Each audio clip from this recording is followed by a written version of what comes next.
اس video میں انبیاء اور رسول کی تاریخ بتائی اور دکھائی جائے گی۔ یہ منظرنامہ زمین پر پہلے انسان اور نبی حضرت آدم علیہ السلام سے لے کر حضور نبی اکرم و افضل و آخر الزمان صلی اللہ تعالی علیہ وآلہ وسلم کی ولادت پاک تک کا مختصر زمانی سفر ہے۔ حضرت آدم علیہ السلام پہلے انسان اور نبی اور سب انسانوں کے باپ ہیں، اور ان کی زوجہ محترمہ حضرت حوا رضی اللہ عنہا ہے، جو کہ تمام انسانوں کی ماں اور روئے زمین پر پہلی خاتون ہے۔ حضرت آدم علیہ السلام اور حضرت حوا رضی اللہ عنہا کی زمین پر آمد سے متعلق کوئی متفقہ رائے موجود نہیں، لیکن بعض تاریخ دانوں کے مطابق یہ واقعہ 90 صدیوں پہلے کا ہے۔ اسی طرح آپ دونوں کے مقام نزول کا بھی علم نہیں ہے۔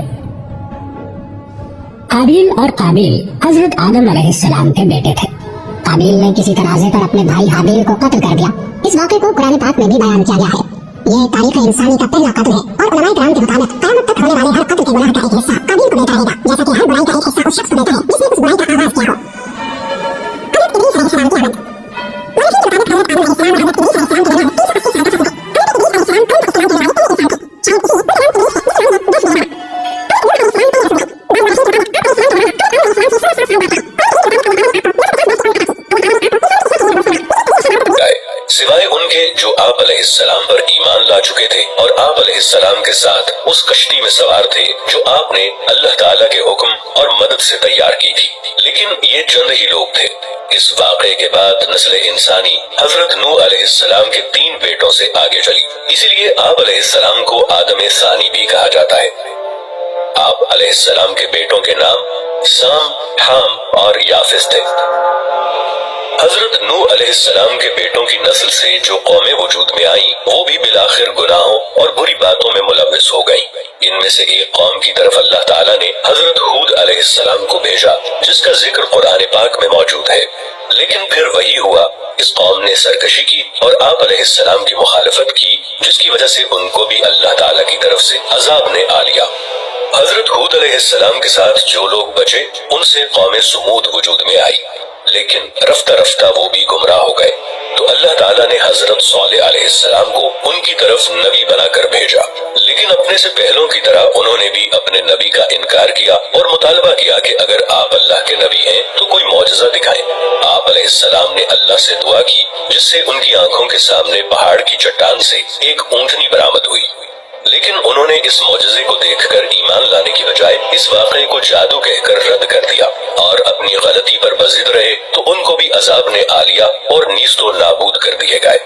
اس دور کو قبل از ابراہیم علیہ السلام کہتے ہیں۔ اس دور کی مستند تاریخ موجود نہیں ہے۔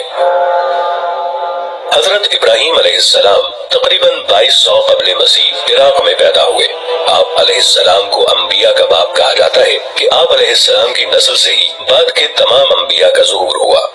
آپ کی قوم بت پرست تھی اور ان کے سردار کا نام نمرود تھا۔ وہ آپ علیہ السلام کی توحید کی دعوت و تبلیغ کی وجہ سے آپ علیہ السلام کا سخت مخالف تھا۔ اسی دشمنی کے سبب اس نے آپ کو آگ میں ڈالنے کا حکم دیا۔ جب آپ علیہ السلام کو آگ میں ڈالا گیا تو وہ اللہ کے حکم سے ٹھنڈی ہو گئی اور آپ علیہ السلام کو کوئی نقصان نہیں پہنچا۔ یہ واقعہ قرآن پاک میں موجود ہے۔ آپ علیہ السلام کی 2 بیویاں تھیں، ان سے 2 بیٹے پیدا ہوئے اور وہ دونوں نبی تھے۔ حضرت حاجرہ رضی اللہ عنہا سے حضرت اسماعیل علیہ السلام اور حضرت سارہ رضی اللہ عنہا سے حضرت اسحاق علیہ السلام۔ اس دور کو بعد از ابراہیم علیہ السلام کہتے ہیں۔ اس دور کی کچھ تاریخ موجود ہے اور اسے انگلش میں پوسٹ ابراہم ایرا کہتے ہیں۔ حضرت ابراہیم علیہ السلام کے بھتیجے حضرت لوط علیہ السلام کو اللہ تعالیٰ نے ایک قوم کی طرف بھیجا جو کہ فحش کاموں میں مبتلا تھی۔ آپ علیہ السلام نے بہت چاہا کہ وہ لوگ غلط اور غلیظ کاموں سے باز آ جائیں، لیکن انہوں نے آپ علیہ السلام کی بات نہیں مانی اور وہ بھی ماضی کی قوموں کی طرح اللہ تعالیٰ کے غیظ و غضب کا شکار ہو گئے۔ حضرت اسحاق علیہ السلام اللہ کے نبی تھے، لیکن ان کے متعلق مزید تفاصیل نہیں پائی جاتی، سوائے اس بات کے کہ یہ حضرت یعقوب علیہ السلام کے والد تھے۔ حضرت اسماعیل علیہ السلام حضرت ابراہیم علیہ السلام کے بیٹے اور حضرت اسحاق علیہ السلام کے بھائی تھے۔ حضرت ابراہیم علیہ السلام نے اللہ کے حکم سے حضرت اسماعیل علیہ السلام کو مکہ کی سرزمین میں لا کر آباد کیا۔ مکہ جہاں سب سے پہلے حضرت آدم علیہ السلام نے اللہ کا گھر یعنی کعبہ بنایا تھا، اب ہزاروں سال بعد اللہ تعالیٰ نے حضرت اسماعیل علیہ السلام کے ذریعے اس گھر کو دوبارہ آباد کروایا۔ حضرت یعقوب علیہ السلام حضرت اسحاق علیہ السلام کے بیٹے تھے۔ ان کا لقب اسرائیل تھا۔ اسرائیل کے معنی اللہ کا بندہ ہے۔ آپ علیہ السلام کی متعدد بیویاں تھیں جن سے اللہ تعالیٰ نے انہیں 12 بیٹے عطا فرمائے۔ یہی لوگ اور ان کے بعد آنے والی ان کی نسل بنی اسرائیل کہلاتی ہے، یعنی اسرائیل کی اولاد۔ بعد میں یہی لوگ اپنے آپ کو یہود یا یہودی کہنے لگے، کیونکہ ان 12 میں سے سب سے بڑے بھائی کا نام یہودا تھا۔ یہ لوگ اپنے آبائی ملک عراق سے ہجرت کر کے فلسطین آ گئے تھے۔ انہی میں سے عیسائی بنے جو کہ اپنی نسبت حضرت عیسیٰ علیہ السلام سے منسوب کرتے ہیں۔ انہی لوگوں کو قرآن مجید کی اصطلاح میں اہل کتاب کہا جاتا ہے۔ ان 12 بھائیوں میں سے سب سے چھوٹے بھائی کا نام یوسف علیہ السلام تھا۔ یہ اللہ کے نبی تھے اور بہت حسین و جمیل تھے۔ حضرت یعقوب علیہ السلام حضرت یوسف علیہ السلام سے بہت محبت کرتے تھے۔ یہ چھوٹے بچے سے فطری لگاؤ تھا، لیکن دوسرے بھائیوں کو یہ بات بری لگنے لگی اور وہ حضرت یوسف علیہ السلام سے حسد کرنے لگے۔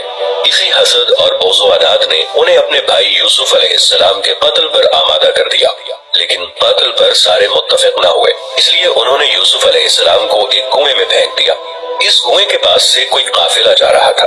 انہوں نے پانی کے لیے اپنا ڈول کنویں میں ڈالا تو حضرت یوسف علیہ السلام اس ڈول کی رسی کو پکڑ کر باہر آ گئے۔ قافلے والے یوسف علیہ السلام کو کسی کا بھاگا ہوا غلام سمجھ کر اپنے ساتھ مصر لے گئے اور وہاں آپ علیہ السلام کو ایک غلام کی حیثیت سے بیچ دیا۔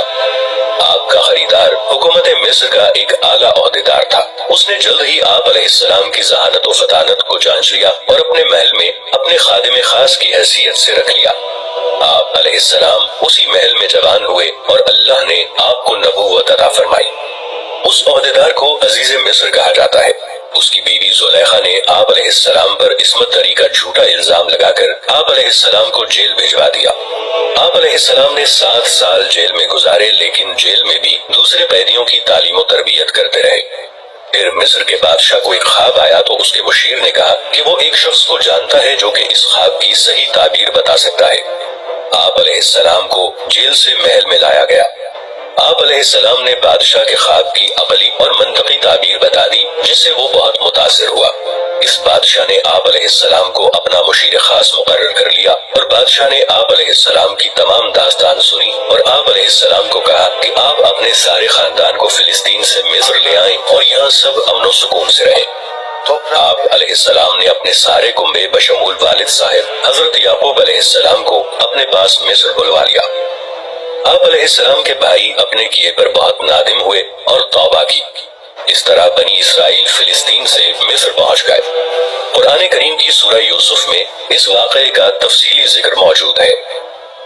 تاریخی اندازوں کے مطابق بنی اسرائیل مصر میں 2 صدیوں تک رہے۔ اس عرصے میں ان 12 بھائیوں کی نسل لاکھوں کی تعداد کو پہنچ گئی، لیکن پھر مصر میں بادشاہت تبدیل ہو گئی۔ نئی حکومت نے ان سے مراد چھین لی اور انہیں اپنا غلام بنا لیا۔